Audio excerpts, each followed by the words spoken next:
Start. Kodaikanal வருகிற அன்பு நெஞ்சங்களுக்கு ஒரு இனிய ஒரு அறிவிப்பு. நம்ம கொடைக்கானல் விட்டு கீழே இறங்கி வருகின்ற பொழுது ரைட் சைடில் பார்த்தீங்க அப்படின்னு சொன்னால் பெரிய குளத்துக்கு போகிற ரோடு, அங்கே பார்த்தீங்கன்னா அரசாங்கத்தினுடைய ஒரு வனத்துறையினுடைய செக் போஸ்ட் ஒன்று இருக்கும். அந்த இடத்துல வந்து ரைட்டில் கட் பண்ணிங்கன்னா அங்கேருந்து ஒரு 35 கிலோமீட்டரில் கும்பக்கரை என்கின்ற ஒரு நீர்வீழ்ச்சி.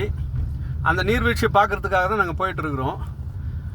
ரொம்ப த்ரில்லிங்கான ஒரு ஜேர்னிங்க. பாருங்கள் என்ன மாதிரியான இந்த மாதிரியான ஒரு வேலி நீங்கள் வந்து கொடைக்கானலில் கூட பார்த்துருக்க வாய்ப்பு இல்லை. ஏறக்குறைய 20 கொண்டை ஊசி வளைவு இருக்குதுங்க.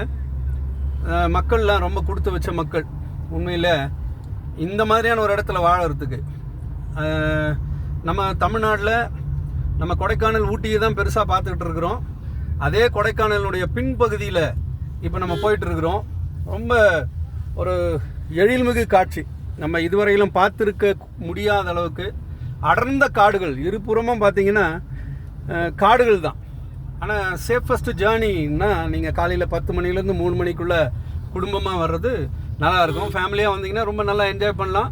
அது மட்டும் இல்லை, ஃப்ரெண்ட்ஸு, வாலிபர்கள், யங்ஸ்டர்ஸ் நல்லா என்ஜாய் பண்ணுற இடங்க இது. ஒரு அட்வென்ச்சர்ஸ். இந்த மாதிரியான ஒரு இடத்த நம்ம பார்த்துருக்க முடியாது.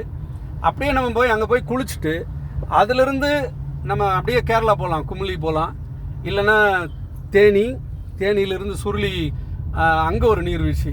அப்படி விருப்பப்படுறவங்க இல்லைன்னு சொன்னால் நீங்கள் திண்டுக்கல் போயிட்டு உங்கள் ஊருக்கு போகிறவங்க போகலாம். ஆனால் இந்த மாதிரியான ஒரு காட்சியை நம்ம பார்க்க கொடுத்து வச்சுருக்கணும்.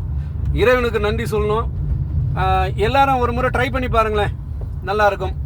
எங்களுடைய பயணமும் இனிதே நல்ல விதமாக முடிய நாங்களும் வேண்டிக்கிட்டு இதை அனுபவிக்க போகிற உங்கள் யாவருக்கும் வாழ்த்து சொல்லி நாங்கள் விடைபெறுகிறோம். நன்றி.